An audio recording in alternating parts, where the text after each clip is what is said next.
Assalamualaikum warahmatullahi wabarakatuh. Segala puji bagi Allah, Tuhan seru sekalian alam.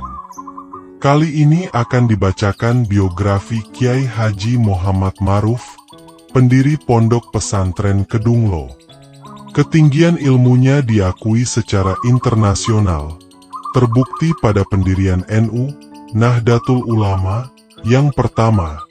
Beliau terpilih menjadi mustasyar NU bersama ulama bertaraf internasional lainnya.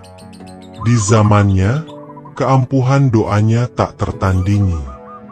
Beliau adalah profesor doa yang memiliki ribuan doa untuk segala macam kebutuhan, serta memadukan antara bahasa Arab dan Jawa untuk doanya. Dari bumi pilihannya Kedunglo, beliau telah berhasil melahirkan ulama-ulama keramat yang menyebar di Pulau Jawa. Beliau juga memberi semangat para santri dan tentara dengan doanya sehingga mereka selamat di medan pertempuran. Dan dari bumi Kedunglo pula, terlahir shalawat ampuh, shalawat yang dibutuhkan seluruh umat, shalawat Wahidiyah, buah taklifan putra beliau. Mbah Kiai Haji Muhammad Ma'ruf dilahirkan di Dusun Klampok Arum Desa Badal Ngadiluih Kabupaten Kediri pada tahun 1852. Beliau berasal dari keluarga yang taat beragama. Ayahnya, Mbah Yahi Abdul Majid adalah pendiri Pondok Klampok Arum Selatan Masjid Badal dan seorang yang sangat dihormati dan ditokohkan di daerahnya.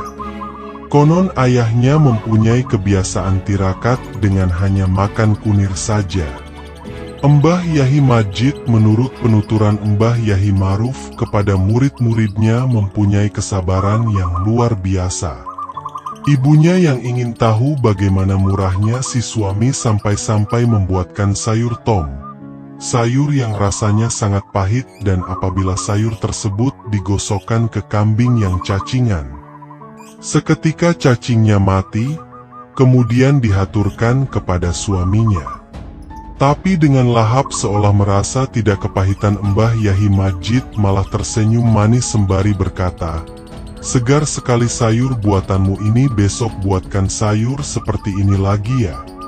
Pintanya kepada istrinya. Mbah Ma'ruf merupakan putra ke-9 dari 10 bersaudara. 3 perempuan dan 7 laki-laki. Saudara-saudaranya itu adalah Nyai Bulkijah, Kiai Haji Muhajir, Kiai Ikrom, Kiai Rohmat, Kiai Abdul Alim, Kiai Jamal, Nyai Muntakin, Kiai Abdullah, Kiai Haji Muhammad Ma'ruf dan Nyai Suratun. Mbah Ma'ruf tidak lama merasakan kasih sayang ibunya, sebab ibunya sudah wafat ketika beliau masih kecil. Sebagai gantinya, beliau mendapat kasih sayang dari ayah dan saudara-saudaranya. Akan tetapi tidak lama berselang, ayahnya juga menyusul ibunya sowan ke hadirat Allah. Setelah itu Mbah Ma'ruf diasuh oleh Mbah Yahi Bulkijah, mbak ayunya yang sulung. Karena kondisi ekonomi mbak ayunya yang juga pas-pasan, tak heran kalau di usia wajib belajar beliau belum bersekolah. Mbah Ma'ruf hanya belajar mengaji Al-Quran yang diajari sendiri oleh mbak ayunya. Itu pun mbak ayunya sering mengeluh karena Mbah Ma'ruf kecil belum bisa apa yang telah diajarkan. Seakan tidak ada yang nyantol di otak Mbah Ma'ruf. Saking jengkelnya, akhirnya mbak ayunya menyuruh adiknya agar sering puasa Senin Kamis. Saran tersebut dilaksanakan oleh Mbah Ma'ruf. Tidak lama setelah menjalankan puasa Senin Kamis, beliau bermimpi seekor ikan mas meloncat masuk ke dalam mulutnya. Sejak saat itu beliau langsung bisa membaca Al-Quran sampai hatam. Beliau kemudian menemui mbak ayunya. "Mbak, aku sudah hatam Al-Quran." Dilapori demikian Mbah Nyai Bulkijah kaget dan tidak percaya. Kemarin saya ajari sulitnya minta ampun kok sekarang sudah hatam Quran. Mbah Maruf kemudian berkata, kalau ndak percaya, akan saya baca sampean yang nyimak. Mbah Maruf lantas membaca Al-Quran hingga hatam. Suatu ketika beliau dimarahi dan dipukul uleg-uleg, alat untuk menghaluskan bumbu oleh Mbak Ayunya. Lalu beliau memutuskan menyusul kakak-kakaknya yang terlebih dahulu mondok di Cepoko Nganjuk dengan berjalan kaki. Selama mondok di Cepoko keadaan beliau sangat memprihatinkan. Konon, beliau hanya makan seminggu sekali, itu pun makanan pemberian orang-orang sekitar pondok yang setiap malam Jumat mengirim makanan ke pondok. Pada hari-hari biasa, apabila beliau merasa lapar beliau hanya makan intip, nasi hangus yang masih melekat di panci dan tidak dimakan oleh pemiliknya. Atau makan buah pace yang pohonnya beliau tanam sendiri di lingkungan pondok. Pernah juga beliau mengajak kakaknya mengemis ke desa-desa untuk biaya mondok dan hidup selama di pondok.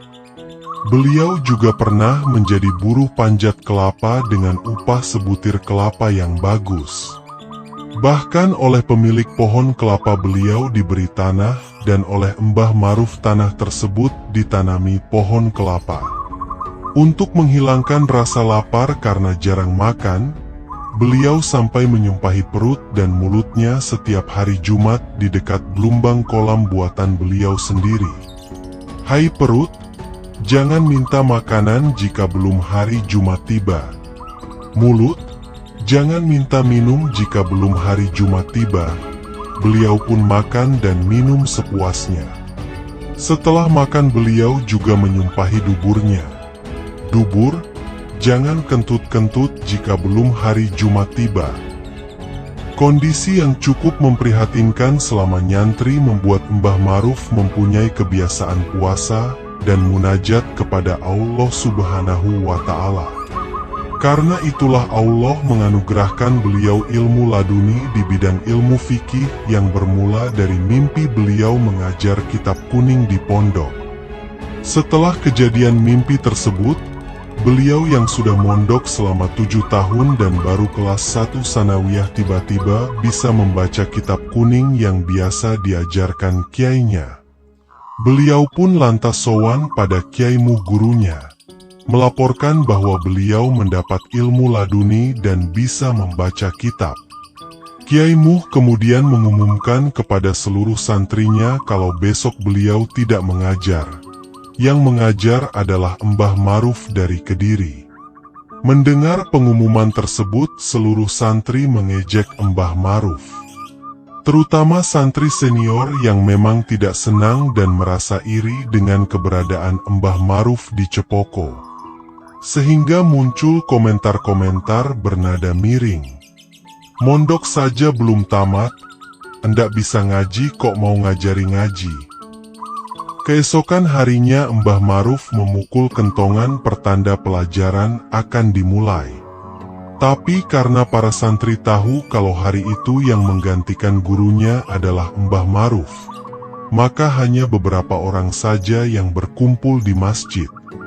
Mbah Maruf tidak peduli dengan ketidakhadiran para santri senior yang alim-alim. Beliau tetap membuktikan kemampuannya mengajar kitab yang biasa diajarkan oleh Kiai Muh kepada santri-santrinya. Ternyata benar, Mbah Maruf bisa mengajar bahkan hafal isi kitab milik gurunya tersebut. Tentu saja peristiwa ini menggemparkan seisi pondok. Mbah Maruf santri miskin yang semula diremehkan dan dibenci teman-temannya seketika disanjung dan dihormati. Bahkan katanya, Kiai Muh gurunya akhirnya berbalik berguru pada beliau. Sementara itu, para santri senior yang suka mengejek Mbah Maruf saat itu juga meninggalkan pondok Cepoko. Namun beliau tidak lama di Cepoko, kemudian beliau melanjutkan mencari ilmu di Semarang pada Kiai Soleh Darat. Genap 2 tahun mondok di Darat, beliau pindah nyantri pada Kyai Soleh Langitan Tuban. Dalam perjalanannya menuju pesantren yang beliau tempuh dengan jalan kaki, tak jarang di tengah jalan beliau dihadang para perampok. Namun karena beliau punya ilmu penglimunan, para begal itu tidak bisa melihat Mbah Maruf yang berlalu di hadapannya. Genap setahun di Langitan, beliau pulang ke rumahnya. Namun tidak lama beliau yang waktu itu sudah memasuki usia 30 tahun langsung diambil menantu oleh Kyai Saleh Banjar Melati, diperuntukkan putri sulungnya yaitu Nyai Hasanah. Sekitar 2 tahun saja Mbah Maruf menemani istrinya, karena setelah putra pertama lahir, beliau pergi ke Bangkalan untuk menimba ilmu pada Kyai Holil yang masyhur sebagai aulia keramat yang dibiayai oleh Kyai Saleh mertuanya yang terkenal kaya raya. Setelah menyeberangi Selat Madura dengan berenang, ada yang mengatakan beliau tidak berenang melainkan langsung berjalan di atas Selat Madura hingga tiba di daratan Madura. Beliau langsung menuju Demangan Pondok Kyai Holil, dan beliau sendiri yang menerima Mbah Maruf. "Hai anak Jawa, tampaknya kamu lapar. Ini saya beri makan harus dihabiskan." Perintah Kyai Holil sembari menyerahkan nasi 1 nampan besar dengan lauk ikan bandeng sebesar betis orang dewasa. "Ya Kyai," jawab Mbah Maruf. Beliau pun mulai makan yang porsinya untuk beberapa orang dengan niat menyerap ilmunya Kyai Holil. Selama Mbah Maruf makan, Kyai Holil terus mengawasi calon muridnya dengan berdiri di samping Mbah Maruf. Dengan tongkat di tangannya yang siap beliau ayunkan apabila Mbah Maruf tidak menghabiskan makanan yang telah beliau berikan. Mbah Maruf yang telah terbiasa puasa dan berlapar-lapar tentu saja merasa tidak mampu menghabiskan nasi sebanyak itu. Namun karena beliau mempunyai doa yang membuat perut tidak merasa kenyang walau sudah kemasukan makanan berapapun banyaknya yang beliau baca sebelum makan. Alhasil, nasi senampan pemberian Kyai Holil dengan lahap dihabiskan tanpa sisa. Mengetahui hal itu, Kyai Holil seketika berkata, "Ini orangnya yang akan menghabiskan ilmuku." Riyadah sudah menjadi bagian hidup Mbah Maruf. Selama nyantri pada Kyai Holil, kegandrungannya dalam hal riyadah semakin menjadi-jadi. Selama nyantri di Bangkalan ini pula, beliau mempunyai kebiasaan baru yaitu berziarah ke makam-makam keramat para aulia semadura. Di makam tersebut, beliau bukan sekedar ziarah biasa, tetapi makamnya disowani dan ditirakati sehingga beliau bisa berdialog langsung dengan si penghuni makam. Tujuan beliau riyadah di makam-makam keramat tersebut tiada lain karena beliau ingin memiliki ilmu, sak mlumahe bumi lan sak mengkurepe langit, yaitu ingin memiliki ilmu seluas bumi dan langit tanpa harus belajar. Artinya, beliau ingin mendapat ilmu laduni. Sudah demikian banyak makam keramat yang beliau datangi, namun kesemuanya memberikan jawaban kalau ingin alim harus belajar dulu. Jawaban tersebut mengecewakan Mbah Maruf. Lah wong ingin dapat ilmu tanpa harus belajar kok disuruh belajar. Terakhir, beliau riyadah di makam yang berada di Bujuk Sangka. Sebagaimana yang sudah-sudah di sana beliau juga tirakat hingga bisa ditemui oleh penghuni makam. "Hai anak muda, mengapa kamu tirakat di sini?" "Saya santri Bangkalan ingin jadi orang alim. Doakan saya agar diberi ilmu laduni," pinta Mbah Maruf. Jawaban penghuni makam tersebut lain daripada yang lain. "Bisa, kamu bisa mendapat ilmu laduni tapi tirakatmu masih kurang." Mbah Maruf langsung menangis sedih dan putus asa. "Saya sudah tirakat seperti ini kok ya masih kurang." Dengan rasa putus asa beliau kembali ke pondok dan terus menangis. Kiai Holil mengetahui apa yang dirasakan muridnya, kemudian beliau bertanya kepada Mbah Maruf. "Maruf, sudah berminggu-minggu kamu tidak berada di pondok, pergi kemana saja kamu?" tanya Kiai Holil. "Saya riadah di kuburan wali-wali, mereka semua tidak bisa memberi saya ilmu laduni. Terakhir saya riadah di Bujuk Sangkak. Katanya saya bisa mendapatkan ilmu laduni, tapi riadah saya masih kurang. Riadah yang bagaimana lagi yang mesti saya lakoni, padahal semua riadah sudah saya jalankan. Ada satu makam lagi yang belum kamu datangi, yakni makam Mbah Abu Syamsuddin di Batu Ampar. Beliau wali besar. Semalam saya bertemu Mbah Abu Syamsuddin. Beliau menyuruh saya menulis di kuburannya. Siapa yang bisa menghatamkan Al-Quran sekali duduk, apapun keinginannya akan tercapai." Mbah Maruf langsung berangkat ke Batu Ampar dan menghatamkan Al-Quran dari subuh sampai asyar sekali duduk. Selesai menghatamkan Quran, seketika datang angin lisus menerjang tubuh beliau. Perasaan beliau, saat itu kepalanya dipegang dan ditumpahi nasi kuning hingga beliau muntah berak. Sepulang riadah di makam Mbah Abu Syamsuddin, segala kitab yang ada di pondok Kiai Holil beliau kuasai. Tercapailah sudah keinginan Mbah Maruf untuk memiliki ilmu seluas bumi dan langit tanpa harus belajar. Suatu ketika beliau disuruh mertuanya mencari tanah untuk dijadikan pondok pesantren. Mbah Maruf tidak menyia-nyiakan kesempatan tersebut. Beliau lantas tirakat sambil membaca shalawat nariyah sebanyak 4.444 kali. Akhirnya beliau mendapat alamat bahwa tanah yang cocok untuk didirikan pondok adalah tanah yang berada di sebelah barat Sungai Berantas di antara dua jembatan kembar. Alamat tersebut lalu dihaturkan kepada mertua beliau. Tetapi mertua dan semua orang kurang setuju dengan tanah pilihan Mbah Maruf yang dikenal sebagai tanah supit urang, yaitu tanah yang berwujud perairan semacam danau rawa tidak berupa daratan. Namun Mbah Maruf tetap pada pendiriannya memilih tanah tersebut dengan mengungkapkan beberapa alasan, yaitu pondok ini nanti akan memiliki beberapa keistimewaan. Pertama, dekat pasar. Kedua, dekat sungai.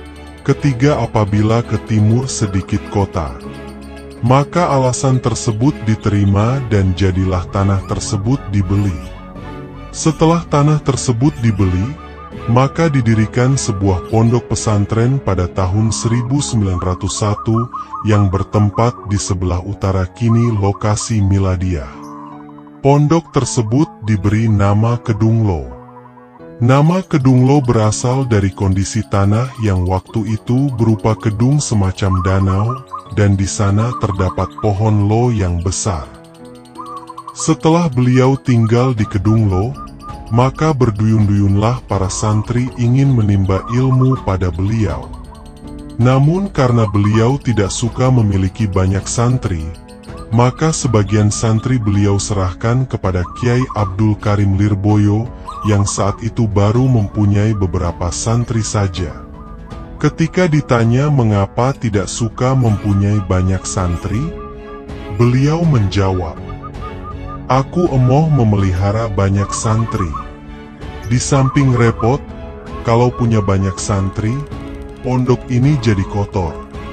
Karena itu saya mohon kepada Allah, agar santri saya tidak lebih dari 50 orang. Kalau lebih dari 50, ada yang endugal akhirnya pondok ini jadi rusuh." Memang benar setelah diteliti santri beliau tidak pernah lebih dari 40 orang. Kalau lebih dari 40 orang pasti ada yang pulang. Di pondok Kedunglo di samping sebagai pengasuh, beliau adalah guru tunggal. Jadi beliau tidak mempunyai guru pembantu yang mengajar santri-santrinya. Karena santri-santrinya beliau tangani sendiri, tak heran kalau sepulang mondok di Kedunglo santri-santri beliau menjadi orang-orang alim dan ampuh. Sedangkan santri beliau yang menjadi orang besar antara lain Embah Yahi Dalhar Watu Congol Magelang, Kiai Manap Lirboyo. Konon meski sudah memiliki banyak santri masih ngaji di Kedunglo, Kiai Musyafak Kaliwungu Kendal, Kiai Dimyati Termas, Kiai Bisri Mustof Rembang, Embah Yahi Mubashir Mundir, Kiai Marzuki Solo dan para Kiai Kediri kesemuanya pernah nyantri pada Embah Maruf. Karena beliau adalah seorang alim alamah dan menguasai berbagai macam disiplin ilmu, maka kitab-kitab yang diajarkan beliau adalah kitab-kitab yang tinggi. Bahkan cara beliau mengajar tidak sebagaimana guru-guru sekarang. Untuk mengajar syarah Alfiyah saja di samping menerangkan syarahnya beliau juga membahas arutnya, balaghohnya. Maka satu pelajaran yang beliau bahas sudah termasuk atau meluas ke mata pelajaran yang lain. Pada tahun 1926, Embah Kiai Haji Muhammad Maruf mulai menerjunkan diri dalam organisasi kemasyarakatan karena diajak oleh sahabatnya yaitu Kiai Haji Muhammad Hashim Asy'ari, yang pada waktu itu akan mendirikan Nahdlatul Ulama NU. Maka setelah NU berdiri sebagaimana yang tertulis di Konun Asasi Ed Art pendirian NU yang pertama, Embah Maruf duduk di Mustasyar NU. Selain Embah Maruf ada pula nama Syekh Gonaim Al-Misri, seorang ulama dari Al-Azhar Mesir yang juga menjabat di Mustasyar. Sedangkan Kiai Haji Hashim Asy'ari sendiri pada waktu itu menjabat sebagai Rais Akbar Syuriah NU. Melihat kedudukan Embah Maruf di organisasi NU saat itu menunjukkan bahwa tingkat keilmuan beliau bertaraf internasional. Karena hanya beberapa ulama tertentu saja yang dapat menduduki jabatan tersebut. Sebagai penasihat di NU, beliau sering menghadiri muktamar-muktamar NU yang diadakan di daerah-daerah. Dan pada acara tersebut, beliau yang sangat makbul doanya, langsung didaulat untuk memimpin doa.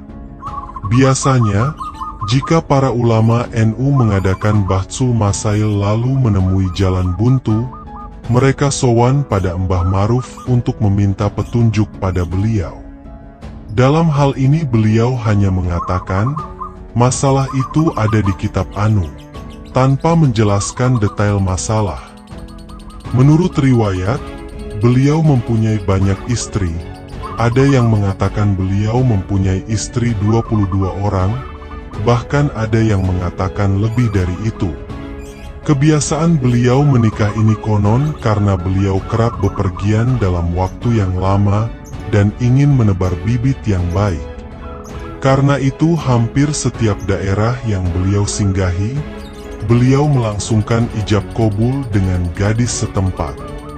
Ada pula yang mengatakan kalau pernikahan beliau melebihi ketentuan syariat hanya ijab saja, karena orang tua si gadis ingin mengalap berkah pada Embah Maruf, Allahu alam. Namun dari sekian istri-istri beliau yang diketahui berjumlah 5 orang, dan yang dikaruniai putra hanya 3 orang saja. Para istri dan putra-putri beliau adalah: pertama, Nyahi Hasanah binti Syaleh dari Banjar Melati. Dari pernikahan ini beliau dikaruniai 9 putra yaitu Nyahi Mustonah, Kiai Haji Muhammad Yasin, Nyai Aminah, Nyahi Siti Saroh, Siti Asyah, Nyahi Romlah, Kiai Haji Abdul Majid, Kiai Ahmad Malik, Komaruz Zaman, wafat ketika masih kecil. Istri kedua, Nyahi Maunah dari kelompok Arum Badal mempunyai putri bernama Fatimah.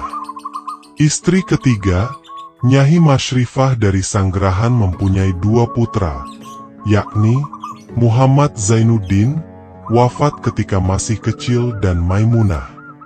Istri keempat dan kelima tidak diketahui namanya, namun diketahui berasal dari Prambon Nganjuk dan Gampeng Kediri. Riwayat lain mengatakan beliau juga mempunyai istri dan keturunan di Bangkalan Madura. Konon Mbah Yahyi Maruf terkenal memiliki temperamen yang keras. Menurut Kiai Baidhawi, temperamen Mbah Maruf menurun kepada cucunya yaitu Kiai Haji Abdul Latif Majid. Kalau Mbah Maruf sedang marah pada seseorang, ya marah betul. Bahkan kalau beliau sedang marah dan sempat mengeluarkan kata-kata celaka, maka orang yang dimarahi akan celaka betul. Temperamen yang keras barangkali disebabkan karena sejak kecil beliau sudah yatim piatu dan kurang kasih sayang dari orang tuanya. Apalagi untuk bertahan hidup beliau harus bekerja keras dibarengi tirakat. Sehingga dapat dipastikan beliau lebih banyak puasa daripada tidak. Mbah Maruf semasa hidupnya senang bersilaturahmi. Karena itulah beliau sering meninggalkan Pondok Kedunglo untuk mengunjungi sahabat-sahabatnya, murid-muridnya, bahkan orang-orang biasa dalam waktu yang lama. Sifat-sifat yang lain, beliau adalah orang yang terbuka. Segala peristiwa yang terjadi pada beliau hampir semua diceritakan pada keluarga beliau, dan murid-murid kesayangannya mengetahui perjalanan hidup gurunya dari yang sifatnya umum sampai yang pribadi. Kepada para santrinya, beliau sangat perhatian. Karena itu seluruh santri-santri beliau sendiri yang mendidiknya hingga si santri menjadi orang. Kedekatan beliau dengan para santri tak ubahnya seperti seorang ayah kepada anaknya. Karena itu beliau sangat dihormati dan disayangi oleh para santrinya. Mbah Maruf juga dikenal sangat dermawan. Dermawan dalam hal harta maupun doa-doa. Dapat dipastikan semua orang yang meminta harta maupun doa kepada beliau tidak pernah ditolaknya. Pernah suatu ketika beliau memberi ongkos kepada orang yang ingin pergi haji. Padahal di waktu yang sama putra beliau Gus Majid berada dalam kemiskinan. Ketika ditanya, mengapa uang untuk ongkos naik haji itu tidak diberikan saja kepada putranya? Dengan penuh makna beliau menjawab, Majid itu anak saleh. Dia ditanggung langsung oleh Allah. Para tamu yang kelaparan, beliau beri makan hingga kenyang. Yang jelas, siapapun yang pernah hidup di zamannya dan meminta tolong pada beliau merasakan betapa beliau seorang yang sangat perhatian pada sesamanya. Meski beliau mempunyai ilmu seluas bumi dan langit, serta terkenal doanya diijabahi seketika, dan beliau sendiri sangat sering mendemonstrasikan kekeramatannya. Namun beliau ternyata seorang yang sangat tawadhu dan menjaga anak keturunannya agar juga memiliki sifat tawadhu dalam arti tidak membangga-banggakan keturunannya. Beliau pernah berkata pada salah seorang santri kepercayaannya, "Aku ini punya catatan silsilah keluargaku, namun karena aku khawatir nanti anak turunanku membanggakan nasabnya, maka catatan itu aku titipkan pada Kiai Abu Bakar, Bandar Kidul." Lalu bagaimana hubungan beliau dengan keluarganya? Beliau dalam hal mendidik putra-putrinya sangat keras dan disiplin. Karena itu beliau menangani sendiri pendidikan putra-putrinya. Beliau juga sangat menekankan kepada putra-putrinya untuk senantiasa membaca salawat, Sallallahu ala Muhammad. Tak terkecuali putra beliau yang baru bisa bicara dan masih cendal juga diwajibkan membaca shalawat sebanyak 100 kali. Bagi putranya yang sudah lancar bicara harus membaca shalawat sebanyak 1000 kali, dan sejumlah 10.000 kali bagi yang sudah balik. Karena mendapat bimbingan langsung dari Mbah Maruf, tak pelak putra-putri beliau tumbuh menjadi seorang yang cerdas, alim dan ampuh. Untuk mendekatkan hubungan batin antara ayah dan anak juga cucu, beliau sering mendongengi putra dan cucu-cucunya kisah-kisah teladan sebelum tidur. Beliau juga mengajari mereka doa-doa lain menjelang tidur. Namun setelah Mbah Nyai Hasanah wafat dan Mbah Maruf menikah lagi, seakan ada jarak antara ayah dan anak. Konon putra dan putri beliau tidak berani mendekat kalau tidak dipanggil. Mbah Maruf juga berpesan kepada Mbah Rubai santri kesayangannya, apabila para putranya menginginkan sesuatu agar disampaikan melalui Mbah Rubai. Maka kalau putra beliau mau minta uang kepada beliau, Mbah Rubai lah yang diminta tolong agar menyampaikan kepada ayahnya. Dan melalui Mbah Rubai itu pula para putra mendapatkan uang. Hanya satu putra beliau yang tidak pernah meminta tolong kepada Mbah Rubai untuk meminta sesuatu kepada ayahnya, yaitu Agus Abdul Majid. Pada tahun 1918, Mbah Yai Maruf menunaikan ibadah haji yang kedua kalinya dengan mengajak Mbah Nyai Hasanah yang saat itu sedang mengandung putra ketujuh. Karena naik haji pada masa itu ditempuh dalam waktu setengah tahun lebih, maka kelahiran putra lelaki yang tampan dan sehat di tempat yang mulia dan mubarokah disambutnya dengan penuh rasa syukur dan bahagia. Maka Mbah Maruf lantas memberikan nama bayi tersebut Abdul Majid.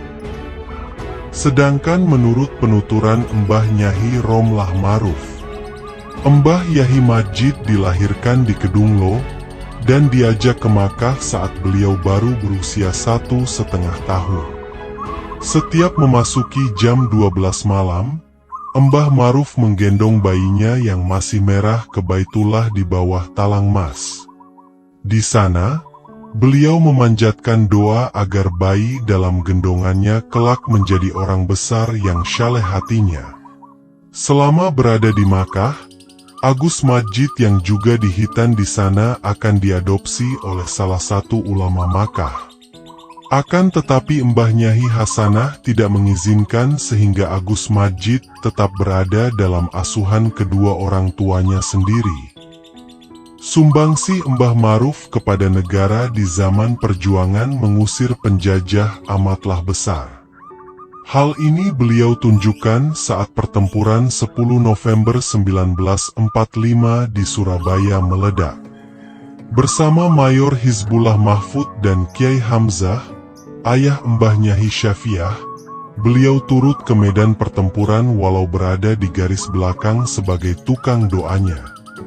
Berkat doa Mbah Maruf, tak jarang bom yang meledak berubah menjadi butiran-butiran kacang hijau.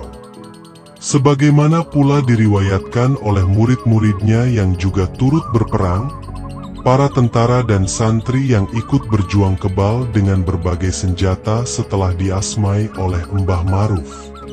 Cara beliau mengisi kekebalan pasukan tergolong unik. Pertama, setelah pasukan dibariskan, beliau menyuruh mereka agar minum air jeding di utara serambi masjid. Selanjutnya beliau berdoa yang diamini oleh pasukan pejuang. Di antara doanya, Allahumma salimna minal bom wal bunduk, wal bedil wal martil, wa uddada hayatina. Doa beliau yang kedengarannya nyeleneh ternyata sangat manjur. Terbukti pada semua tentara yang sudah beliau isi kebal aneka senjata. Konon Gus Nawawi dari Jombang ketika bertempur punggungnya terkena martil. Tapi beliau tidak apa-apa, malah punggungnya ngecap martil sebesar ontong. Kiai Hamzah baisannya sendiri yang juga mengikuti pertempuran di Surabaya. Kabarnya kakinya juga terkena bom tapi tidak apa-apa. Kiai Bisri Mustafa, ayah Kiai Mustafa Bisri Rembang, di zaman itu pernah dikejar-kejar penjajah Jepang. Beliau kemudian lari ke Kedunglo minta perlindungan kepada Mbah Maruf. Kemudian Mbah Maruf mengijazahi sebuah doa, Setelah diamalkan, beliau selamat dari incaran orang Jepang. Berkat jasa Kiai Kedunglo, beliau pun lalu mewasiatkan kepada anak cucunya agar terus mengamalkan doa pemberian Mbah Maruf. Doa tersebut oleh Kiai Bisri Mustafa diabadikan dalam buku terjemah Burdah. Itulah Mbah Maruf memanfaatkan keampuhan doanya dalam mengusir penjajah dari bumi pertiwi. Berbicara mengenai kekeramatan Mbah Yahyi Maruf seakan tidak ada habisnya. Orang-orang yang hidup sezaman dengan beliau dan pernah bergaul dengan beliau dipastikan pernah menyaksikan dan merasakan langsung kekeramatan beliau. Dan siapapun tidak akan menyangkal bahwa kekeramatan beliau terletak pada keampuhan doanya yang diijabahi dalam waktu sekejap.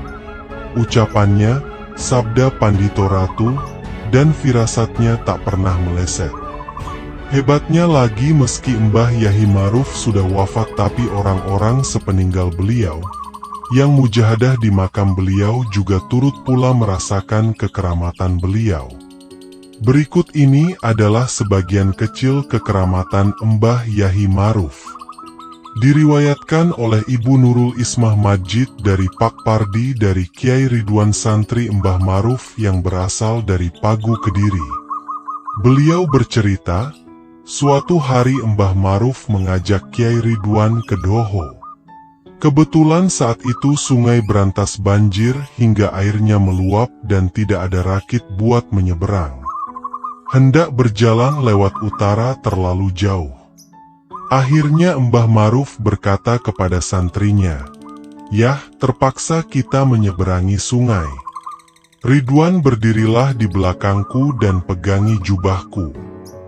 Kemudian keduanya berjalan di atas permukaan sungai, hingga tiba di tepi sebelah timur. Ajaibnya, meski kaki Mbah Maruf menyentuh air tapi sama sekali tidak basah. Sedangkan Kiai Ridwan hanya basah sampai mata kaki. Dikisahkan oleh Mbah Yusuf santri Mbah Maruf dari Tawansari Tulung Agung, paman Mbah Nyai Syofiah. Suatu hari datang seorang tamu mengantar surat untuk Mbah Maruf.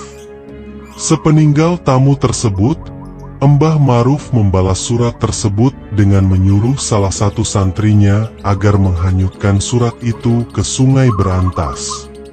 Mendapat perintah aneh, si santri berkata, "Loh, kok dimasukkan ke sungai, Kiai? Sudah kerjakan perintahku." Meski tidak mengerti, si murid itu melaksanakan juga perintah Mbah Maruf memasukkan surat ke dalam sungai. Anehnya, begitu surat tersebut ditaruh di atas air, surat itu berjalan di atas permukaan air.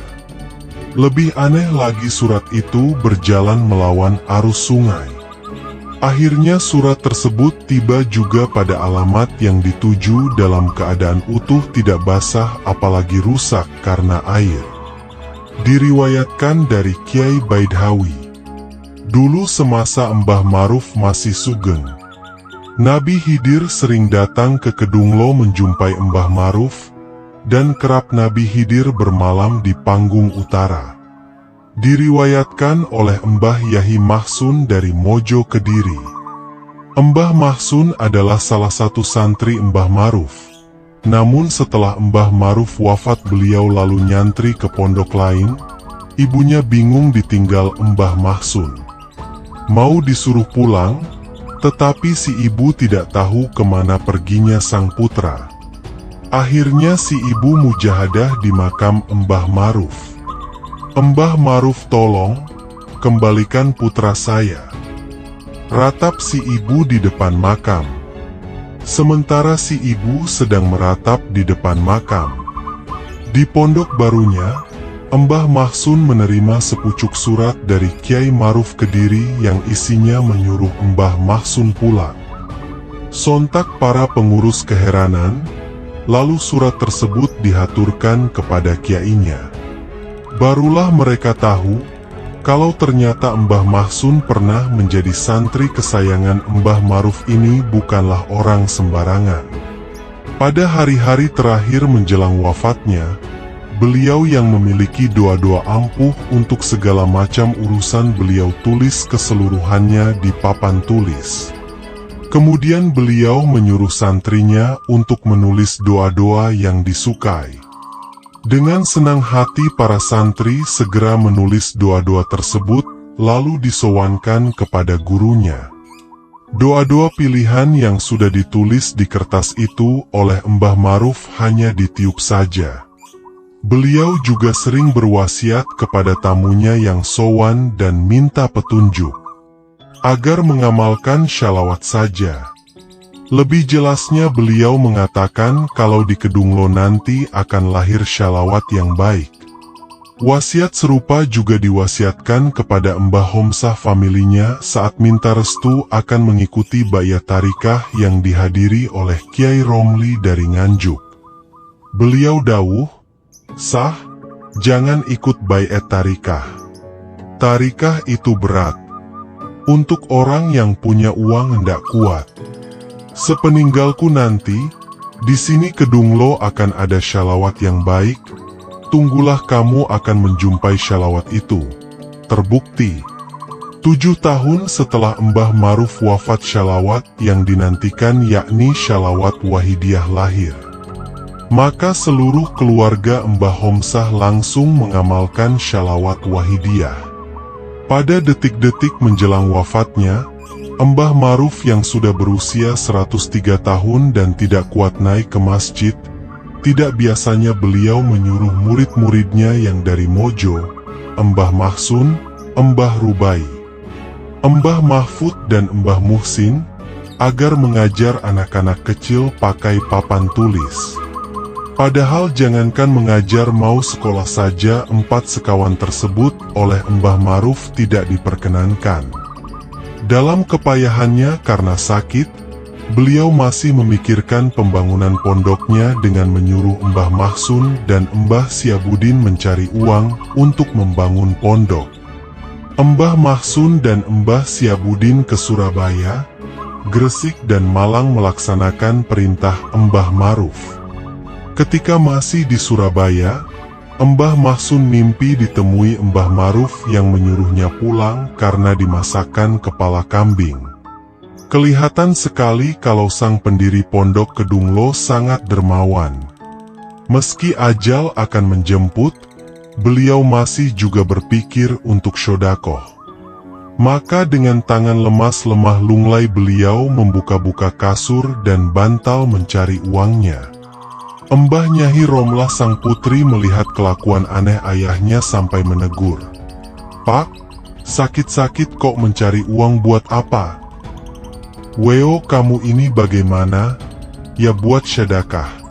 Akhirnya, pada hari Rabu Wage pada maghrib di bulan Muharram tahun 1375 Hijriah 1955 Masehi, beliau menghadap kehadirat Allah Subhanahu wa Ta'ala dengan tenang. Dan pada hari Kamis beliau dimakamkan di sebelah barat Masjid Kedunglo sebagaimana permintaan beliau sendiri. Demikian, artikel ini dimuat di fatoni23blogspot.com.